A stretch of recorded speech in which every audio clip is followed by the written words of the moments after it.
दोस्तों, इस वीडियो में हम बात करेंगे 2010 के स्पॉट फिक्सिंग स्कैंडल की, जिसने पाकिस्तान क्रिकेट टीम के साथ साथ पूरे वर्ल्ड क्रिकेट को हिलाकर रख दिया था। और इस फिक्सिंग स्कैंडल में पाकिस्तान के 3 खिलाड़ी दोषी पाए गए थे, जिसके बाद उन्हें क्रिकेट से बैन कर दिया गया था। तो चलिए जानते हैं कि इस पूरे फिक्सिंग स्कैंडल की शुरुआत कैसे हुई।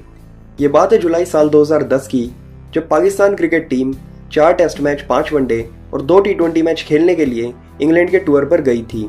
और उस समय सलमान बट पाकिस्तान टीम के नए नए टेस्ट कप्तान बने थे, क्योंकि उससे पहले ऑस्ट्रेलिया के खिलाफ जो टेस्ट सीरीज खेली गई थी उसके लिए शाहिद अफरीदी को टेस्ट कैप्टन बनाया गया था।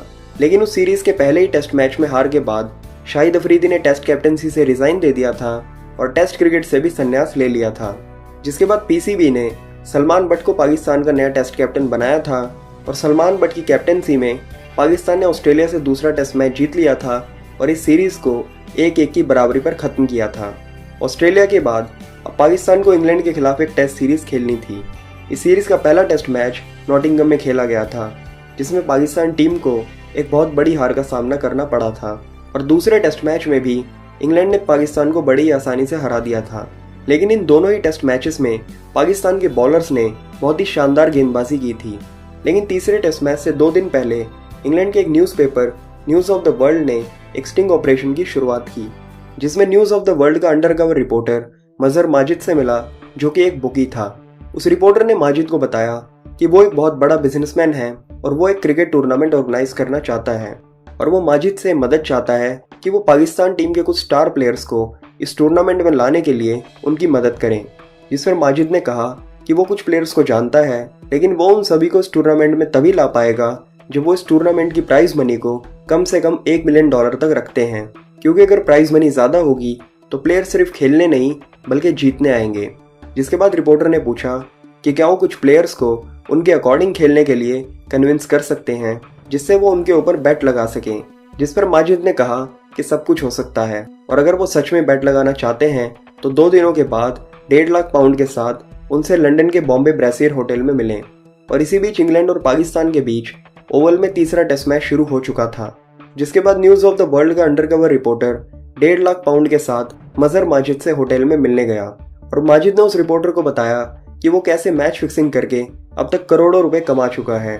और उसने बताया कि नो बॉल पर बैट लगाना सबसे आसान है। और माजिद ने यह भी बताया कि उसके पास चौथे टेस्ट मैच में डाले जाने वाली 2 नो बॉल्स की पक्की इन्फॉर्मेशन है, जिसके बदले उस रिपोर्टर ने माजिद को पूरे 1.5 लाख पाउंड्स दिए। लेकिन न्यूज़ ऑफ द वर्ल्ड की अंडरकवर टीम ने पैसे देने से पहले उन सभी नोटों पर कुछ निशान लगा लिए थे, जिससे बाद में उनकी पहचान की जा सके। माजिद ने उस रिपोर्टर को बताया कि तीसरे ओवर की पहली बॉल नो बॉल होगी, जो कि आमिर डालेंगे, और 10वें ओवर की आखिरी बॉल भी नो बॉल होगी, जो कि मोहम्मद आसिफ डालेंगे। और ये दोनों ही नो बॉल्स फर्स्ट इनिंग में डाली जाएंगी। और इस वीडियो में साफ साफ मजहर माजिद को उस रिपोर्टर से पैसे लेते हुए और नो बॉल्स के बारे में बताते हुए देखा जा सकता है, जिसे उस रिपोर्टर ने चुपचाप रिकॉर्ड कर लिया था। The first ball of the third over of the innings, yeah. Okay, first ball of the third over of innings, right? So who's going to be? That is going to be Ahmed. Ahmed's going to bowl the first over. Yeah. First ball Of the third over. of the third over. Mm-hmm. Is there any signal? No signal. It will just happen. It's a no ball. Okay. 6th ball of the 10th over. Last ball of The 10th over. 10th over. Who's bowling it? Asif will be bowling it. और इसी बीच पाकिस्तान ने England के खिलाफ Oval test match को जीत लिया और इस match में जीत के हीरो रहे मोहम्मद आमिर, जिन्होंने इस मैच में 6 विकेट लेकर पाकिस्तान को जीत दिलवाई, जिसके बाद उन्हें मैन ऑफ द मैच चुना गया। और अब शुरू होता है चौथा और आखिरी टेस्ट मैच, जो कि लॉर्ड्स में खेला जाना था। और ये वही टेस्ट मैच था जिसमें वो 2 नो बॉल्स डलने वाली थी और हुआ भी बिल्कुल वैसा ही जैसा कि मजहर माजिद ने उस रिपोर्टर को बताया था। मोहम्मद आमिर ने तीसरे ओवर की पहली बॉल नो बॉल की और वो नो बॉल इतनी बड़ी थी जिससे कमेंटेटर्स के साथ साथ अंपायर्स को भी बहुत हैरानी हुई थी, क्योंकि आमिर ने अब तक के अपने फर्स्ट क्लास करियर में एक भी नो बॉल नहीं की थी। और दूसरी नो बॉल 10वें ओवर की आखिरी बॉल पर मोहम्मद आसिफ ने की, जैसा कि माजिद ने उस रिपोर्टर को बताया था। और बारिश की वजह से लॉर्ड्स टेस्ट के पहले दिन सिर्फ 12.5 ओवर का ही खेल हो पाया। और उसी दिन मजहर माजिद ने उस रिपोर्टर को फ़ोन किया और उसे तीसरे नो बॉल के बारे में बताया। Tomorrow we've got the third no ball. I'll give you the other no ball, yeah, right? And you need to give me 10 more, okay? Okay, fair enough. It's gonna be Armour's third over On the third over. and his third ball. Third ball. Yeah. Okay, so But it'll be his third over though, not the third over of the day. he's third over. Okay, got it. Majid ने उसे बताया कि दूसरे दिन आमिर के तीसरे over की तीसरी बॉल नो बॉल होगी, और हुआ भी बिल्कुल वैसा ही। दूसरे दिन आमिर ने फिर से एक नो बॉल की, जो कि एक बहुत ही बड़ी नो बॉल थी। No ball is the call, but that was a short ball. How far was that? Wow. और उस मैच में थर्ड अंपायरिंग कर रहे अंपायर स्टीव डेविस ने बाद में बताया कि जब उन्होंने रिप्ले में आमिर की उस दूसरी नो बॉल को देखा तो उन्हें बहुत ही अजीब लगा, और उन्होंने सोचा कि शायद उन्हें पाकिस्तान के कोच वकार यूनिस से इस बारे में बात करनी चाहिए, क्योंकि उन दोनों नो बॉल्स को देखकर ऐसा लग रहा था कि शायद आमिर जानबूझकर ये नो बॉल्स कर रहे हैं। लेकिन इन दोनों नो बॉल्स के अलावा मोहम्मद आमिर ने इस पूरे टेस्ट मैच में बहुत ही शानदार बॉलिंग की, और दूसरे दिन आमिर ने अपने एक 13 बॉल के स्पेल में बिना कोई रन दिए Alastair Cook, Kevin Pietersen, Paul Collingwood और ओवेन मॉर्गन का विकेट लिया, जिसके बाद इंग्लैंड ने सिर्फ 47 रनों पर 5 विकेट खो दिए। लेकिन इतनी शानदार बॉलिंग करने के बावजूद भी दिन का खेल खत्म होते होते जोनाथन ट्रॉट और स्टुअर्ट ब्रॉड ने 8वें विकेट के लिए 300 रन जोड़ दिए। लेकिन इस मैच के तीसरे दिन वो हुआ जिसने पाकिस्तान क्रिकेट के साथ साथ पूरे वर्ल्ड क्रिकेट को झंझोड़ कर रख दिया, क्योंकि उस दिन न्यूज़ ऑफ द वर्ल्ड, जो कि इंग्लैंड का एक न्यूज़पेपर था, उसने फ्रंट पेज पर एक स्टोरी पब्लिश की जिसमें उन्होंने सलमान बट, मोहम्मद आमिर और मोहम्मद आसिफ पर एक बुकी मजहर माजिद के कहने पर मैच फिक्स करने के आरोप लगाए, और स्कॉटलैंड यार्ड पुलिस ने उसी दिन मजहर माजिद को गिरफ्तार कर लिया। और इस खबर से पाकिस्तान के साथ साथ इंग्लैंड के प्लेयर्स को भी बहुत हैरानी हुई थी, जिसके बाद पाकिस्तान क्रिकेट बोर्ड और टीम मैनेजर यावर सईद ने अपने प्लेयर्स पर लगे फिक्सिंग के इल्ज़ाम को खारिज करते हुए उन्हें बेगुनाह बताया। जिसके बाद लॉर्ड्स टेस्ट में इंग्लैंड ने स्टुअर्ट ब्रॉड और जोनाथन ट्रॉट की पार्टनरशिप की वजह से 446 रनों का एक बड़ा स्कोर खड़ा किया, और पाकिस्तान टीम इस मैच को एक इनिंग और 225 रनों से हार गई। और मैच खत्म होने के बाद जब प्लेयर्स के रूम की तलाशी ली गई तो आमिर के कमरे में 1500 पाउंड और सलमान बट के कमरे में 2500 पाउंड मिले, और ये वही नोट थे जिन पर निशान लगाकर न्यूज़ ऑफ द वर्ल्ड के रिपोर्टर ने मजहर माजिद को दिए थे। और जब सलमान बट की कॉल डिटेल्स निकाली गई तो उससे भी ये बात साफ हो गई कि सलमान बट ने कई बार मजहर माजिद से फ़ोन पर बात की थी। और न्यूज़ ऑफ द वर्ल्ड ने जब अपने पूरे स्टिंग ऑपरेशन की वीडियो फुटेज रिलीज की तो तीनों प्लेयर्स को गिरफ्तार कर लिया गया और उन पर मैच फिक्सिंग का मुकदमा चलाया गया। तो चलिए अब जानते हैं कि मजहर माजिद और सलमान बट ने किस तरह मोहम्मद आमिर को इस स्पॉट फिक्सिंग में फंसाया और कैसे उन्हें नो बॉल डालने के लिए मजबूर किया। आमिर ने माइकल एथरटोन को दिए एक इंटरव्यू में बताया कि सलमान बट ने उन्हें पहली बार मजहर माजिद से मिलवाया था, और पहली बार मजहर से मिलने के बाद वो उन्हें एक बहुत ही अच्छा और एक वेल एजुकेटेड इंसान लगा था। आमिर ने इंटरव्यू में बताया कि सलमान बट ने उन्हें 2 बार मैच फिक्सिंग के लिए पूछा था। पहली बार में उन्हें लगा कि शायद वो मजाक कर रहा है, लेकिन जब दूसरी बार सलमान ने उनसे पूछा तो उन्होंने साफ साफ मना कर दिया। इसके बाद 2009-10 की न्यूजीलैंड सीरीज के दौरान दुबई में सलमान बट ने आमिर को अपने एक दोस्त अली से मिलवाया था, जो कि एक बिजनेसमैन था, और उसने आमिर से कहा कि अगर उन्हें किसी भी चीज़ की ज़रूरत हो तो वो उसे बताएं। इसके बाद अली ने आमिर से उनका पाकिस्तान का नंबर मांगा, और अली सलमान का दोस्त था, इसलिए आमिर ने उसे अपना नंबर दे दिया। और जब आमिर वापस पाकिस्तान लौटे तो अली उनसे वहाँ भी मिलने आया। और जब पाकिस्तान की टीम इंग्लैंड के टूर पर गई तो 4 से 5 अगस्त के बीच, यानी दूसरे टेस्ट मैच से पहले, अली ने आमिर को कांटेक्ट किया और आमिर से उनका यूके का नंबर मांगा। और इसके बाद अली ने आमिर को फ़ोन कॉल्स और मैसेज करने शुरू कर दिए, जिसमें अली बार बार आमिर से यही पूछता था कि उसने सलमान को तुमसे कुछ बात करने के लिए कहा था और सलमान ने तुमसे वो बात की या नहीं। और फिर अली ने आमिर से उनकी बैंक अकाउंट डिटेल्स भी मांगी, जिसे आमिर ने देने से मना कर दिया। और इस तरह अली ने आमिर को कई बार फ़ोन कॉल्स और मैसेजेस किए, जिसके बाद आमिर ने जानने के लिए कि आखिर ये इंसान उनसे चाहता क्या है, आमिर ने उसे अपनी बैंक डिटेल्स दे दी।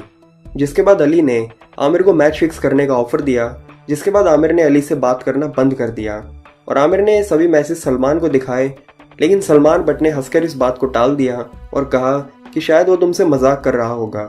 जिसके बाद आमिर ने अली से बात करना पूरी तरह से बंद कर दिया। और जब बाद में आमिर की कॉल डिटेल्स निकाली गई तो उससे पता चला कि ओवल टेस्ट से पहले अली ने आमिर को 40 बार फ़ोन किया था, लेकिन आमिर ने सिर्फ 2 बार ही उसका रिप्लाई किया।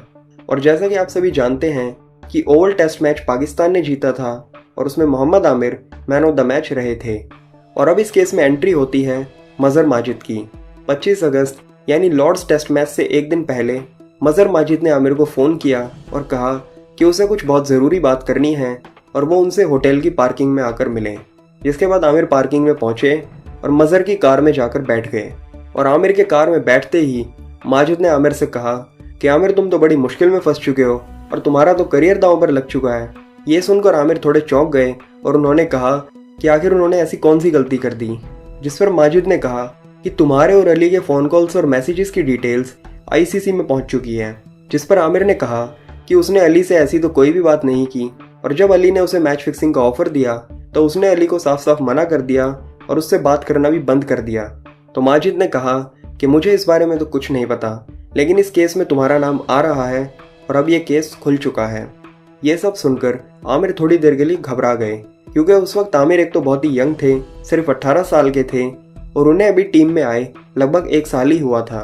और कुछ देर के बाद मज़हर ने आमिर से कहा कि आमिर तुम बहुत ही लकी हो, क्योंकि ये केस आईसीसी में मेरे दोस्त के पास गया है और मैंने उसे बोल दिया है कि चाहे जो मर्जी हो जाए लेकिन इस केस में आमिर का नाम नहीं आना चाहिए।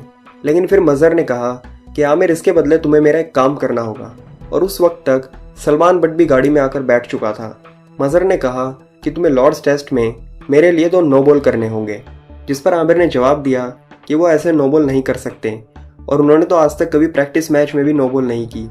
तो माजिद ने कहा कि तुम नेट्स में प्रैक्टिस करना और इसमें सलमान तुम्हारी मदद करेगा। इतना सुनकर आमिर गाड़ी से उतर गए।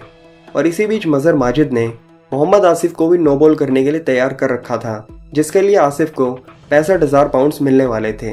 जिसके बाद प्रैक्टिस के दौरान सलमान बट ने आमिर से पूछा कि आमिर करना है या नहीं। तो आमिर ने कहा कि उन्हें बहुत ही डर लग रहा है। तो सलमान ने जवाब दिया कि इसमें डरने की कोई बात नहीं है और कुछ नहीं होने वाला। और इसी तरह घबराए हुए मोहम्मद आमिर नो बॉल्स करने के लिए तैयार हो गए, ये सोचकर कि मज़हर माजिद उनकी मदद कर रहा है और अगर वो नो बॉल नहीं करेंगे तो शायद बहुत ही बड़ी मुसीबत में फंस जाएंगे। जिसके बाद उसी दिन शाम को मज़हर माजिद ने आमिर को बताया कि उन्हें किस किस ओवर में नो बॉल करने हैं। और लॉर्ड्स टेस्ट में आमिर ने 2 नो बॉल्स किए जैसा कि माजिद ने उन्हें कहा था। और दूसरी नो बॉल रिमाइंड कराने के लिए सलमान बट भी आमिर के पास गया था और वो दोनों ही नो बॉल्स इतने बड़े थे जिससे कमेंटेटर्स और अंपायर्स के साथ साथ पाकिस्तान टीम के कोच वकार यूनिस को भी बहुत ही हैरानी हुई थी।